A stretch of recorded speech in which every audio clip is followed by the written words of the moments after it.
নমস্কার বন্ধুরা, আমি রিয়া। দারচিনিতে আপনাদের সকলকে স্বাগত জানাই। আজ আমি আপনাদের সাথে রেস্টুরেন্টের মতো বাড়িতেই কোরিয়ান স্পাইসি রামেন নুডলস তৈরির রেসিপি শেয়ার করতে চলেছি। আমার চ্যানেল এখনও সাবস্ক্রাইব করা না থাকলে সাবস্ক্রাইব করার অনুরোধ রইল। নুডলস তৈরির জন্য প্রথমেই আমি মার্কেট থেকে কোরিয়ান স্পাইসি নুডলসের একটা প্যাকেট কিনে নিয়ে এসেছি। সেটাকেই কাটার পর ভেতর থেকে এইরকম দুটো স্যাশে বের করে নিয়েছি। এরপর একে একে আমি নুডলসের মশলা তৈরি করে নেব।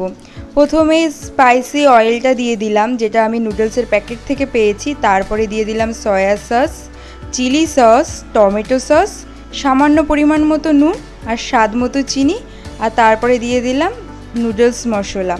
এবার এটাকে ভালো করে মিক্স করে নেব। পুরোটা মিক্স হওয়ার পর এবার এটাকে রেখে দেব। নুডলসে দেওয়া সমস্ত ধরনের সবজি এখানে কেটে রেখেছি। এরপর ওভেন ধরিয়ে প্যান বসিয়ে যে হালকা গরম হয়ে যাবে তার মধ্যে হালকা পরিমাণে রিফাইন অয়েল, রসুন কুচি আর আদা কুচি দিয়ে 2 মিনিট মতো ভেজে নেব। তারপর যেই সুন্দর একটা ফ্লেভারের গন্ধ বেরাবে তখন অল্প পরিমাণ মতো পেঁয়াজ কুচি দিয়ে দেব। পেঁয়াজ কুচিটাও হালকা পরিমাণ মতো ভাজা হয়ে গেলে অল্প পরিমাণ মতো কাঁচা লঙ্কা আর অল্প পরিমাণ মতো গাজর কুচি এর মধ্যে দিয়ে দেব। হালকা পরিমাণ মতো আবারও ভাজা হয়ে গেলে দিয়ে দেব পরিমাণ মতো গোলমরিচের গুঁড়ো, যাতে হালকা হালকা ঝাল আসে। এরপরে এর মধ্যে দিয়ে দেব ক্যাপসিকাম কুচি, আর এটাকেও ভালো মতো 2 মিনিট মতো ভেজে নেব। ভাজা হয়ে গেছে। এবার এর মধ্যে দিয়ে দেব মাখিয়ে রাখা সেই মশলাগুলোকে এবং অনবরত মাখাতে থাকবো যতক্ষণ না পুরো সবজির সাথে মশলাটা পুরোপুরি মেখে যায়। এদিকে আমার সবজি এবং মশলা পুরোপুরি ডান, তাই দিয়ে দিলাম নুডলস আর সামান্য পরিমাণ মতো জল।